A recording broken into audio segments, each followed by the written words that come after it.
orang itu menjadi kikir itu karena nganggap hidup itu lama dan uang itu penting. Kalau zaman Nabi itu sederhana kalau melihat hidup. Pernah suatu saat Nabi itu punya jatah makan, karena Nabi itu hidupnya juga pas-pasan. Jadi Nabi itu unik. Beliau di satu sisi kaya raya, bisa ngurmat Abu Hurairah, Ammar, Suhaib, Ashabu Sufa itu dirawat Nabi semua. Itu kan kaya, bisa ngerawat sekian orang. Tapi di sisi yang lain untuk pribadinya beliau miskin. Kadang nggak bisa makan hari itu. Tapi di saat yang sama bisa merawat Ahlus Sufa. Jadi keliru kalau orang hanya cerita Nabi itu miskin, untuk makan dirinya aja susah. Itu keliru. Kelirunya kalau tidak diteruskan, tapi Nabi mampu menghidupi Ahlus Sufa. Singkat cerita, jatah makannya Nabi itu dikasihkan orang ketika Nabi tanya, ya Aisyah, makanan jatah saya di mana? Oh ya Rasulullah, tadi ada orang minta tak kasihkan, maka makanan itu habis. Apa kata Nabi? Kamu salah Aisyah. Yang kamu kasihkan itu justru yang masih. Ya, yang kamu kasihkan itu justru yang masih.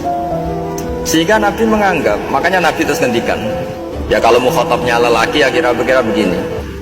Wahallaka min malika illa ma akalta fa'afnaita wala bista fa'ablaita. Tersanya watasaddaqta fa'abqaita, kata Nabi.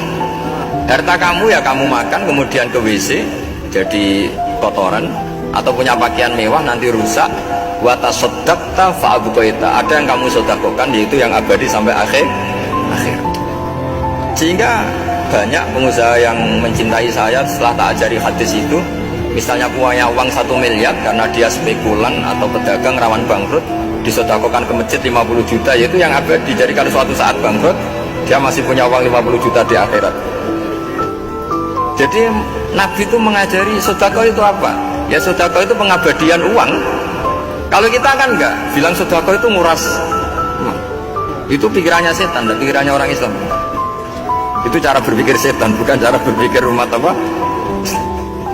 Sehingga Sayyid Ali Zainal Abidin itu kalau ada orang minta kemudian beliau ngasih, itu beliau bilang gini, marhaban biman hamala zadi ilal akhirah.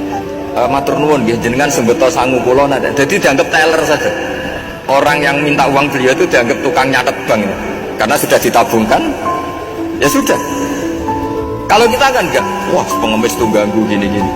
Kecuali pengemis profesi ya mungkin kita agak-agak enak. Pada zaman akhir tuh ada pengemis apa? Profesi, jadi repot tuh.